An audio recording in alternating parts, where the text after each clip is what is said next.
श्रोते हो, नमस्कार. आपल्या सोलापुरामध्ये 15 ते 20 जून 2023 या कालावधीमध्ये आरोग्य नगरीचं आयोजन करण्यात आलं होतं. आणि या आरोग्य नगरीचं वैशिष्ट्य असं की सर्वसामान्य लोकांमध्ये मनोरंजनाच्या माध्यमातून आरोग्याचं प्रशिक्षण दिलं गेलं पाहिजे अशी भूमिका या आरोग्य नगरी मध्ये आयोजित करण्यात आली होती. तर आरोग्य नगरी म्हणजे नेमकं काय होतं, काय आहे, याबद्दलच आज आपण चर्चा करणार आहोत. यासाठी आकाशवाणी सोलापूर केंद्राच्या स्टुडिओमध्ये उपस्थित आहेत डॉक्टर रोहित तापडिया, विश्वजित सोरटे आणि सोमशेखर उमदी. यामध्ये विश्वजित सोरटे आणि सोमशेखर उमदी हे MBBS सध्या दुसऱ्या आणि तिसऱ्या वर्षाला शिकणारे विद्यार्थी आहेत. तर डॉक्टर रोहित तापडिया यांचं MBBS पूर्ण झालेलं आहे. डॉक्टर रोहित तापडिया, सोरटे आणि उमदी, आपल्या सर्वांचं आकाशवाणी सोलापूर केंद्राच्या स्टुडिओमध्ये मी स्वागत करतो. नमस्कार. नमस्कार. धन्यवाद. आम्हाला या आरोग्य नगरीबद्दल जाणून घ्यायला खूप आवडेल, कारण आरोग्याबद्दल सगळ्यांना जाणून घ्यायचं असतं, पण तुम्ही हा उद्देश जो होता तुमचा तो मनोरंजनातून आरोग्य प्रशिक्षण होतं. तर त्या पाठीमागे नेमकं काय होतं, म्हणजे कारण काय होतं? दोन मुख्य गोष्टी असतात की कुठलाही कार्यक्रम करण्यासाठी निमित्त लागतो. हो, कारण सरकारचे, आपल्या गव्हर्नमेंटचे अनेक प्रकल्प चालत राहतात वर्षानुवर्ष, पण त्याला पीक भेटण्यासाठी एखादं निमित्त लागतं. जसं की आपल्या सर्वांना माहितीये की आपल्या सर्व गव्हर्नमेंटच्या डेव्हलपमेंटल प्रोजेक्टसाठी पीक म्हणजे आझादीचा अमृत महोत्सव, आणि आपले माननीय पंतप्रधान श्री नरेंद्रजी मोदी प्रत्येक ठिकाणी विशिष्ट पद्धतीने उल्लेख करतात की अमृतकाल में, आझादी के इस अमृतकाल में. आणि त्याच्यामधूनच प्रेरणा घेत की जसं भारताचा आझादीचा अमृत महोत्सव आपण साजरा केला, तसंच आपल्या डॉक्टर वैशंपायन स्मृती शासकीय वैद्यकीय महाविद्यालयाचा आपण हीरक महोत्सव साजरा करूया. आणि ही निमित्ताची खूप मोठी एक ऑपॉर्च्युनिटी, एक संकल्पना राहील, अशी त्याच्या मागची पार्श्वभूमी होती. आणि दुसरी गोष्ट म्हणजे की आपल्याकडे आरोग्य हा खूप निग्लेक्टेड आणि खूपच असं बाजूला टाकलेला विषय आहे. म्हणजे आपण $1 ट्रिलियन मशीन म्हणजे आपला देह, शरीर आपण आपल्याकडे आहे, याची आपण किंमत करत नाही. आपल्याकडे संस्कृतमध्ये खूप सुंदर श्लोक आहे की पुनर्वित्तम पुनर्मित्रम पुनर्भार्या पुनर्मही एतत् सर्वम पुनर्लभ्यम न शरीरम पुनः पुनः. की म्हणजे मित्र, धन, सगळं पुन्हा भेटू शकतं, पण हे जे शरीर आहे हे ते पुन्हा पुन्हा भेटणार नाही. तर याची महती लोकांपर्यंत समजावी, या हेतूने आपल्याला लोकांपर्यंत आपला ज्ञान कसा पोहोचवता येईल, सामान्य माणसापर्यंत सामान्य पद्धतीने वैद्यकीय आणि आरोग्य संबंधित ज्ञान कसं पोहोचवता येईल, याच्या मागे हे निमित्त आपल्याला वापरता येईल, ही पार्श्वभूमी होती. वा, खूपच छान. विश्वजित सोरटे, आपण सध्या MBBSच्या तिसऱ्या वर्षाला आहात. आता एवढ्या मोठ्या आरोग्य नगरीचं आपण आयोजन केलं होतं, त्यासाठी निश्चितच आपल्याला खूप कष्ट करावे लागले असतील, अनेकांची मदत घ्यावी लागली असेल. तर यासाठी केव्हापासून तुम्ही तयारी करत होता आणि याचं नियोजन तुम्ही कसं कसं केलं, याबद्दल काय सांगाल? या कार्यक्रमाची सुरुवात तरी 9 महिन्याखाली झाली. तिथे सरांनी आम्हाला पहिल्यांदा हे समजून सांगितलं की आपण नक्की काय पाहतोय ह्या इव्हेंट मधून, की आपल्याला उद्देश काय, आपण करणार काय, साध्य काय करणार आहे आपण. मग नंतर ते ग्राउंड लेवलला कसं आपल्याला वर्क करता येईल, त्यासाठी मग ते 6 महिन्याखाली सुरुवात झाली त्याची. तरी आम्हाला काम करायला लोक भरपूर होते, तरी 500 होते ऑलमोस्ट व्हॉलंटियर्स. आणि त्यात पण 50 जण असे होते जे पूर्ण झोकून दिलं होतं त्यांनी की इव्हेंटसाठी आपण हे करणारच आहे आता. आणि फक्त युनिव्हर्सिटीनीच नाही तर पूर्ण जगाने आपल्या कॉलेजची नोंद घ्यावी, हे की असं एक गव्हर्नमेंट मेडिकल कॉलेज आहे जे की सर्वसामान्य लोकांचा विचार करते आणि त्यासाठी इम्प्लिमेंट देखील करते, नुसतं बोलून नाही दाखवते तर करून दाखवते. मग तेच सर्वांनी ते घेतलेलं मनावर की आपल्याला करायचंय, त्यातूनच ते मोटिवेशन आणि टाइम टू टाइम सगळ्यांनी जबाबदारी घेऊन पार पाडलं की ठीक आहे, चला स्टेजचं मी पाहतो काय करायचंय ते, बाकी हे सिक्युरिटीचं मी बघतो काय करायचंय ते, असं सगळ्यांनी एक एक काम वाटून घेतलं आणि ते पार पाडलं बरोबर. वा, खूपच छान. सोमशेखर उमदी, तुम्ही MBBSच्या दुसऱ्या वर्षाला आहात. आता काय करायचं हे ठरल्यानंतर त्याची तयारी कुठल्या पद्धतीने सुरू केली, की सुरुवातीला काय केलं, मग त्याच्यानंतर काय केलं? म्हणजे हे जोपर्यंत आरोग्यनगरीचं उद्घाटन होत नाही तोपर्यंत अर्थातच तुमची कामं सगळी चालू राहिली असणार आहेत. तर सुरुवात कशा पद्धतीनं केली आणि काय काय करत गेलात तुम्ही? सुरुवातीला तर आम्हाला सगळ्यांना समजून सांगावं लागलं. बरोबर आहे, नेमकं आपल्याला काय करायचं, नेमकं आपल्याला काय करायचं आहे, कधी काय, म्हणजे अगोदर सुरुवातीला आम्ही जेव्हा सरांनी आम्हाला सांगितलं की असं आपल्याला कॉन्सेप्ट करायचा आरोग्यनगरी, आपल्या कॉलेजला 60 वर्ष पूर्ण आहेत, त्याच्या नावाने हिरक महोत्सवच्या अंतर्गत आपल्याला हे कार्यक्रम करायचे सरांनी समजून सांगितलं. मग ते इतर शिक्षक, आपले इतर विद्यार्थी, त्यांना सर्वांना समजून सांगून एक 20 फॅकल्टीची कॉलेजची एक नंतर हे बनवण्यात आली कमिटी. मग त्यामार्फत थ्रू सगळ्यांना आम्ही विद्यार्थ्यांना सरांनी हे काम वाटून दिलं. हे ग्लो गार्डन असेल, मेगा इन्फ्लेटेबल असेल, ऑर्गन एक्झिबिशन असेल किंवा अजून जे इतर कामं असतील ते आम्ही प्रत्येकाने वाटून घेतली आणि एक हे बनवण्यात आले. प्रत्येकाच्या कामावर लक्ष केंद्रित करण्यात आलं आणि प्रत्येकची एक टीम बनवण्यात आली की ज्याला आम्ही हे म्हणतो कमिटी, की वेन्यू कमिटी असेल, ग्लो गार्डन कमिटी असेल, ऑर्गन एक्झिबिशन कमिटी. त्या कमिटीमध्ये मेंबर्स आम्ही वाटून दिले आणि प्रत्येकाला एक टीम लीडर 2-3 नेमण्यात आले की बाबा त्यांनी ते काम पूर्ण पाहावे. वेळोवेळी ते त्या कामाचं सरांनी अपडेट घेतलं. दररोज संध्याकाळी आमची मीटिंग व्हायची 6 वाजता की आज काम काय झालं, आज नेमकं काम काय झालंय. मग त्यानुसार ते हळूहळू पूर्ण सगळं पार पाडत गेलं. वा, खूपच छान. रोहित तापडियाजी, आता या आरोग्य नगरीमध्ये तुम्ही आपल्या शरीरातले जे अवयव आहेत, ऑर्गन्स आहेत, तर त्याच्या प्रतिकृती तयार केल्या होत्या, त्याबद्दल आम्हाला जाणून घ्यायला आवडेल. ऑर्गन जे आपले अवयव आहेत त्यांना 3 माध्यमातून आपण तिथे प्रेझेंट केलं होतं. प्रथम म्हणजे जे ओरिजिनल आपले ऑर्गन्स असतात, जे आम्ही अॅनाटॉमी म्हणजे शरीर रचनाशास्त्र आणि विकृत शास्त्र म्हणजे पॅथॉलॉजी याच्यामधून जे आम्ही शिकतो. कारण सामान्यपणे आपले शरीरातले ओरिजिनल अवयव सामान्य माणसाला पाहण्यास एवढं काही निमित्त होत नाही, तर लोकांना एक विशेष आकर्षण राहतं की आपल्यामध्ये काय, व्हॉट वी कॅरी विदिन अस, ते आपल्याला पाहायला भेटतं. तर ते एक प्रेझेंटेशन होतं. दुसरं प्रेझेंटेशन म्हणजे मेगा इन्फ्लेटेबल्स. कारण अवयव प्रदर्शन ही संकल्पना डॉक्टर VM मेडिकल कॉलेजची 1974 पासून चालत आली. म्हणजे आम्ही ही तयारी करत असताना एक स्टुडंट एल्युमनायनी आम्हाला 1974चा ऑर्गन एक्झिबिशनचा ब्लॅक अँड व्हाईट फोटो पाठवला की आमच्या बॅचच्या वेळेस आम्ही हे असं केलेलं आहे म्हणून. त्यामुळे ही संकल्पना तर जुनी आहे अवयव प्रदर्शनाची, पण वेळेसोबत त्याला आधुनिक होणं गरजेचं आहे आणि लोकांना कसं रुचकर त्याला आपल्याला वाढता येईल. तर त्याच्यासाठी आपण भारतामध्ये पहिल्यांदा म्हणजे ऑर्गन मेगा इन्फ्लेटेबल याचा विचार केला आणि त्याला साक्षात्कारता प्रत्यक्षामध्ये आणलं. तर ते म्हणजे कसं की अमेरिकेमध्ये ह्युस्टन या ठिकाणी मेगा नावाची एक कंपनी आहे. ती हे मानवी अवयव हे रूम साईजचं हार्ट, म्हणजे नेमकं आपण जसं रूम मध्ये खोलीमध्ये कसं प्रवेश करतो, तर तसं हृदयामध्ये प्रवेश करताना, फुफ्फुसांच्या मध्ये प्रवेश करताना, मेंदूमध्ये प्रवेश करताना अशी लोकांच्या मनामध्ये त्यांना अनुभव यायला पाहिजे त्यांना, अशा प्रकारचं ते सगळं प्रदर्शन होतं. म्हणजे अगदी खोलीच्या आकाराचे तुम्ही हे सगळे 14 बाय 10 फूट, 8 बाय 15 फूट अशा प्रकारचे अवयव होते. आणि ज्यांनी सगळ्यांनी भेट दिली, म्हणजे आपले सगळे शासकीय जे कोणी अधिकारी होते, तर त्यांनाही खूप ते संकल्पना आवडली. आणि भारतामध्ये पहिल्यांदा इन्फ्लेटेबल तर लोक बनवतात, कोणी डोरेमॉनचा बनवतात, कोणी मिकी माऊसचा बनवतो, पण याच्यामधून आपल्याला लोकांना कसं ज्ञान कसं देता येईल, की हृदयाचं कार्य नेमकं कसं असतं, फुफ्फुसाचं कार्य कसं असतं, तर हे आज जाऊन बघितल्यामुळे त्यांना जास्त वेगळी दृष्टी आली. तर हे जे आकर्षक पद्धती आहेत यांना शिक्षणामध्ये कसं आपल्याला इम्प्लिमेंट करता येईल, तर याच्याबद्दल जो विचार केला गेला याच्याबद्दल सगळ्यांना खूप आवडलं. आणि तिसरं म्हणजे काय की ग्लो गार्डन, म्हणजे कसं आहे चमक धमकवाली चीज आहे, जो दिखताय वो बिकताय आपल्याकडे म्हणतात. त्यामुळे संध्याकाळीच्या वेळेस ते अवयव चमकतात.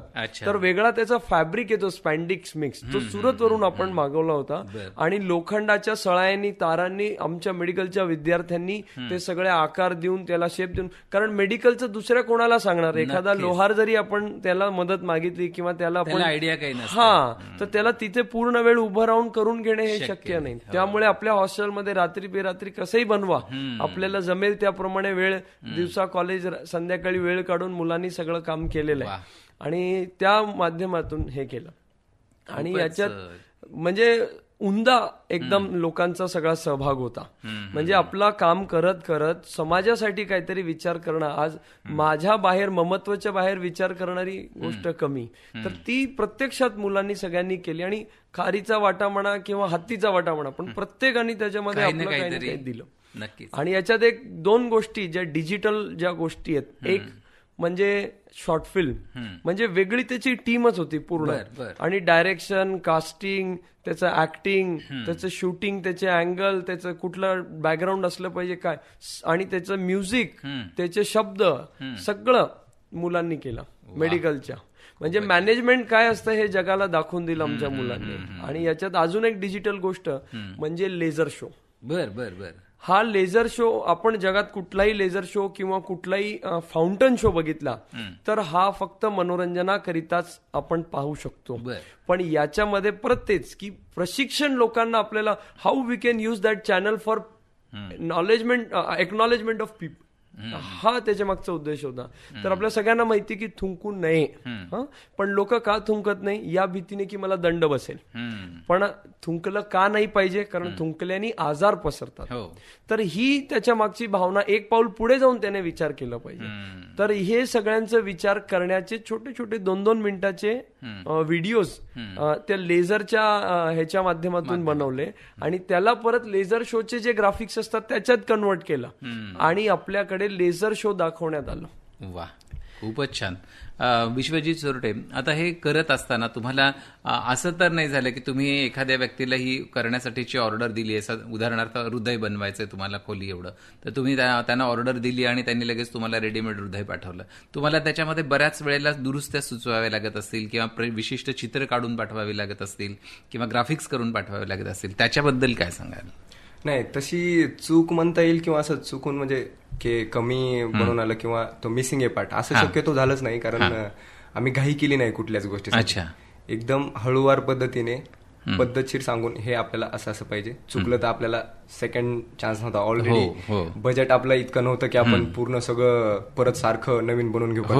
मग पहिल्यांदाच बनवताना असं बनवून घेतलं की परफेक्ट येईल. थोडा टाइम लागेल पण ते परफेक्ट भेटून जाईल. अशा पद्धतीने केलं.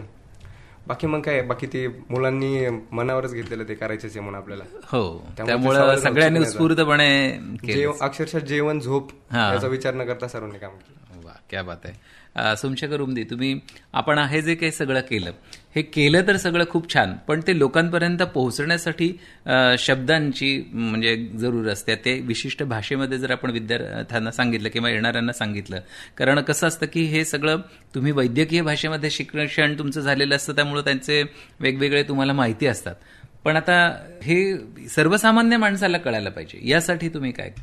सर्वसामान्य माणसाला कळण्यासाठी जे आमचे जे ग्लो गार्डन्स होते, जे आम्ही तारेने बनवून त्याच्यावर कापडवून आतमध्ये बल्ब सोडले होते, मग त्याच्या बाहेर आम्ही ते बोर्ड पण लावलेला, त्यामध्ये मराठी आणि इंग्रजी दोन्ही शब्दामध्ये लिहिलेलं.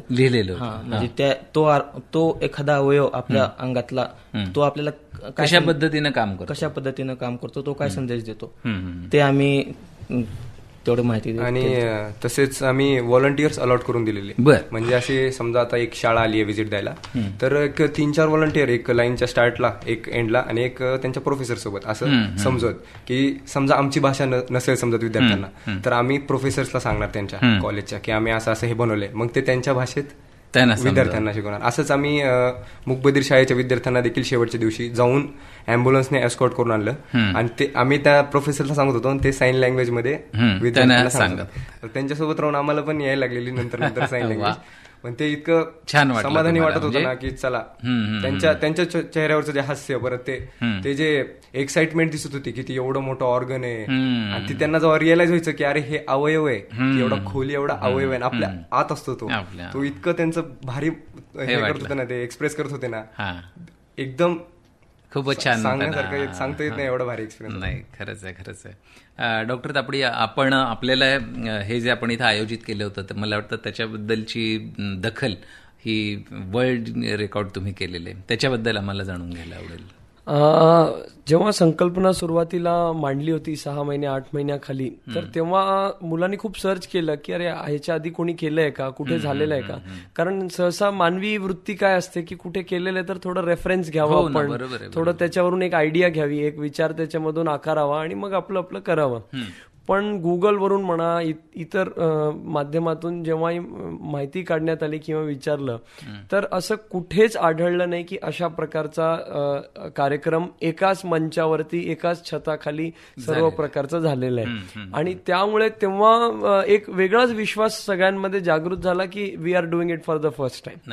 आणि त्यामुळे त्याची टॅगलाईन होती की Arogya Nagari the international health festival for the first time किंवा फर्स्ट ऑफ इट्स काइंड, म्हणजे पहिल्यांदाच होत असलेला फर्स्ट ऑफ इट्स काइंड. आणि याच्यासाठी एक विशिष्ट आमच्या मेडिकल भाषेतला एक शब्द वापरला, अझायगस.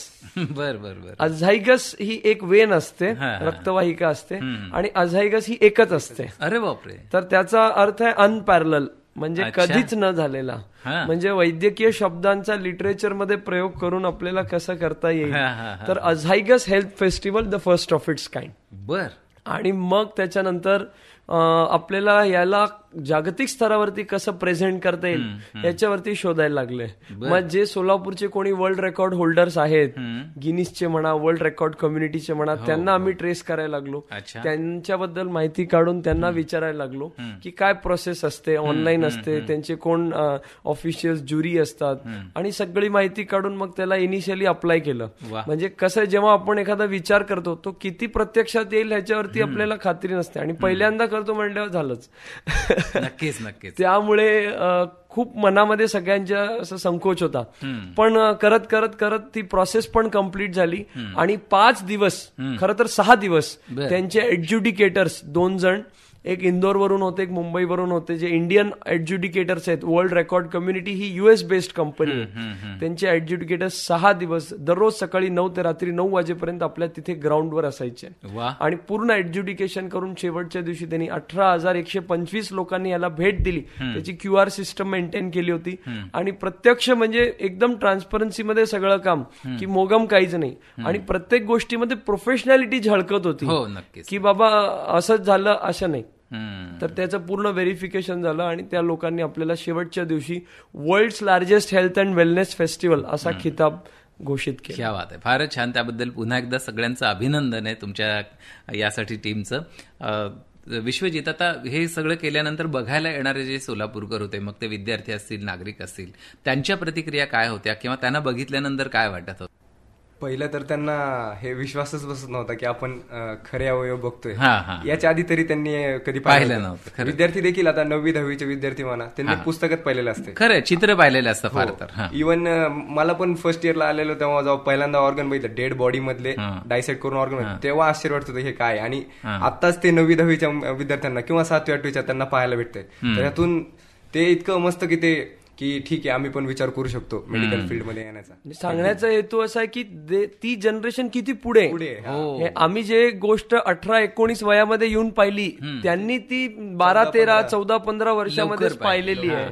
तर the generation is going ahead. म्हणजे आपल्याला आठवते, आपण कुठल्याही महान पुरुषाचं आपण जर का वक्तव्य सांभाळलं, आढळलं, आपल्याला त्याच्यात हे आढळेल की दॅट इग्निशन इज रिक्वायर्ड. नक्कीच. आणि ते इग्निशन तिथे येणाऱ्या प्रत्येक माणसाला भेटलेलं आहे. म्हणजे तो निस्वार्थतेचा असेल, तो मॅनेजमेंटचा असेल, तो ज्ञानाचा असेल, तो मेडिकल फील्डला आपलं आयुष्य म्हणून निवडायचं असेल, काहीही असेल. आणि म्हणजे शाळेतल्या विद्यार्थ्यापासून ते मोठ्या मोठ्या अधिकाऱ्यांपर्यंत आपल्याकडे पद्मश्री गेस्ट पण 3-3 जण लाभलेले होते. तर त्यांच्यापर्यंत ही एकच त्यांची म्हणजे जे उद्गार होता की हे आम्ही असं पाहिलेलं नाही. म्हणजे पद्मश्री डॉक्टर तात्याराव लाणे तर इथपर्यंत म्हणाले की अशी आरोग्य नगरी फक्त सोलापुरातच होऊ शकते, ही झालीही नाही आणि होणारही नाही.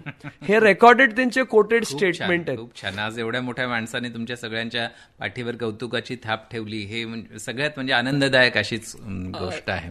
आणि विश्वनाथ, आता हे सगळं म्हणजे आरोग्य नगरी संपन्न झालेली आहे आणि बऱ्याच म्हणजे ज्यांनी बघितली ते तर अगदी भाग्यवान आहेतच, पण ज्यांनी अजून बघितलेली नाहीये त्यांना जर पुन्हा हे बघायचं असेल तर त्यांच्यासाठी काय व्यवस्था आहे? त्यांच्यासाठी पण आम्ही व्यवस्था केलेली आहे.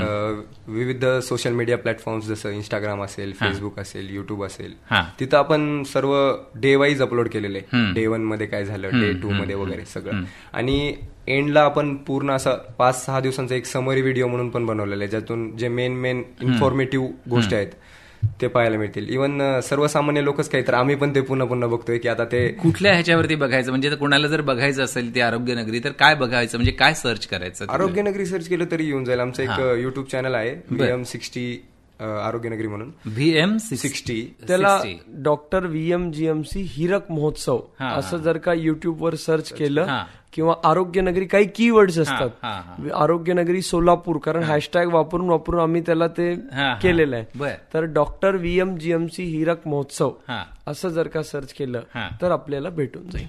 वा, खूपच छान. आता हे तर होऊन गेलेलं आहे. आता हे झाल्यानंतर खूप काहीतरी आपण खूप चांगलं केलंय, इतरांपेक्षा वेगळं केलंय, तर त्याचा एक आत्मिक आनंद तुम्हाला सगळ्यांनाच असेल. तुम्ही तो शब्दांमध्ये कसा सांगाल? सोमशेखर उमदी, काय सांगाल आपण? खरं तर जेव्हा पूर्ण इव्हेंट झाला किंवा पूर्ण इव्हेंटमध्ये आम्हाला खूप काही शिकायला भेटलं. म्हणजे पूर्ण जे काही 6 महिने होते, 6 महिने शेवटचे 3-4 महिने, त्यामध्ये आम्हाला जे सोलापुरातले डॉक्टर्स असतील, प्रत्येक हॉस्पिटलला आम्हाला भेट देता आली. प्रत्येक डॉक्टरांकडनं काय गोष्टी आत्मसात केल्या आणि हे करत असताना सुद्धा अनेक गोष्टी तुम्ही शिकले. करत असताना पण अनेक गोष्टी आम्हाला शिकतात आल्या. वेळोवेळी जे आमचे हे आहेत शिक्षक आहेत कॉलेजचे, त्यांनी पण खूप मदत केली. नक्कीच. तुम्ही काय सांगाल विश्वजित? तेच, हे इव्हेंटचा फायदा असा झाला की इतक्या विविध लोकांसोबत एक्सपोजर आला ना. आता समजा आता आम्ही प्रिकॉशन म्हणून फायर ब्रिगेड आणलेला, तर त्या लोकांशी संबंध आला. याच्या आधी कधीच माहित नव्हतं की फायर ब्रिगेडचं ऑफिस काय असते किंवा त्यांचं वर्क कसं करते ऑफिस. फायर ब्रिगेड झालं, तेच समजा टॉयलेटसाठी झालं, आम्ही मोबाईल टॉयलेटसाठी सोय केलेली कॉमन पीपलसाठी. तिकडं नगरपालिकेशी संबंध आला, याच्या आधी कधीच नगरपालिकेमध्ये पाऊल ठेवलं नव्हतं, ते झालं. आणि शिकायला भेटल्या भरपूर गोष्टी. आता हे आता मी 3rd इयरला आहे, तर असं नाही की मला सगळंच येतंय किंवा अजून शिकण्याचा काही स्कोप नाही. इव्हन 1st इयरचे 2nd इयरचे मुलं असतील ज्यांच्याकडून भरपूर काही शिकता येईल, असे पण मुलं त्या इव्हेंटमध्ये होते. त्यांची कला वगैरे पाहून इतका आनंद होत होता की आपले ज्युनियर्स देखील असे, आणि त्यांच्या थ्रू शिकलो, त्यांच्याकडून पण काहीतरी सिनियर्स कडून शिकलो, तेच सर्वसामान्य लोकांकडून शिकलो. आणि हेच आता मम्मी पप्पा पण आलेले माझे बघायला, त्यांना पण आनंद झाला की आपला मुलगा ठीक आहे काहीतरी करतोय, नुसताच MBBS ला लागलाय म्हणून एन्जॉय करत नाही, तर काहीतरी करतोय तो पण. नक्कीच नक्कीच. ते ऐकून छान वाटलं. रोहितजी, आपण काय सांगाल समारोपाला? समारोप तर इतकं या लोकांनी सगळं सांगितलेलं आहे. मला फक्त एक गोष्ट जी आपल्याकडून आतापर्यंत मिस आउट झाली की आपली या सगळ्याची जी चिंगारी होती, ती चिंगारी ही आझादीचा अमृत महोत्सव याच्यामधून होती. आणि आपण सगळ्यांनाच निश्चित प्रेरणादायी अशी विभूती म्हणजे आपले माननीय पंतप्रधान महोदय आहेत. तर असा अद्वितीय होत असलेला म्हणजे एकतर युथ, दुसरे मेडिकोज आणि तिसरे विजनरी मेडिकोज, या 3 घटकांच्या माध्यमातून हे जे आयोजन होत आहे, याच्यासाठी माननीय श्री पंतप्रधान महोदयांनी याला उद्घाटक म्हणून यावं अशी आमची खूप इच्छा होती. आणि मागील 6-6.5 महिन्यापासून म्हणजे जानेवारी 1-2 आठवड्यापासून आम्ही तो प्रयत्न करत होतो.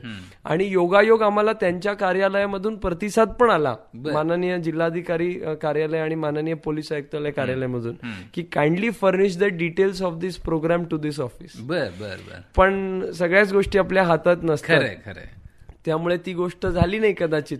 पण उत्कृष्ट पद्धतीने की आनंद आहे की आपल्यावरती पण कोणीतरी लक्ष देतोय आणि आपल्या विचारांना दखल घेतोय. तर हे विशेष समाधान राहिलं की वर्ल्ड रेकॉर्ड तर झाला, पण आपल्या स्तरावर पण, आपल्या घरात पण, भारत देशामध्ये पण सगळ्यात मोठ्या कार्यालयाकडून, म्हणजे एक पंतप्रधान ऑफिस असतो आणि एक राष्ट्रपती ऑफिस असतो. तर राष्ट्रपती office madam Shrimati Draupadi Murmu madam यांच्या कार्यालयाकडून पण आम्हाला दखल घेतली गेली आणि ईमेल वरून आपला संवाद त्यांच्याशी झालं. तर हे खूप समाधानकारक वाटतं की एकदम छोट्यातल्या छोट्या स्तरापासून, म्हणजे आमचे जे क्लास 4 कर्मचारी आहेत त्यांच्यापासून ते भारताच्या प्रथम नागरिकापर्यंत सर्वांपर्यंत ही गोष्ट कुठल्या ना कुठल्या स्वरूपात आणि माध्यमातून पोहोचली. हे जे रिच आउटचं जे वास्ट झोन आहे, जे रेंज ऑफ पीपल आम्ही जे कव्हर करू शकलो, त्याचा खूप समाधान वाटतं. नक्कीच. आणि आपल्याला त्याच्याबद्दलचं हे वर्ल्ड रेकॉर्डचं खिताब भेटलेलं आहे, त्याबद्दलही पुन्हा एकदा सगळ्यांचं अभिनंदन करतो. आणि सोलापूरच्या नावावर अजून एक तुरा लागला याचं आम्हाला समाधान आहे. नक्कीच. आणि ज्यांनी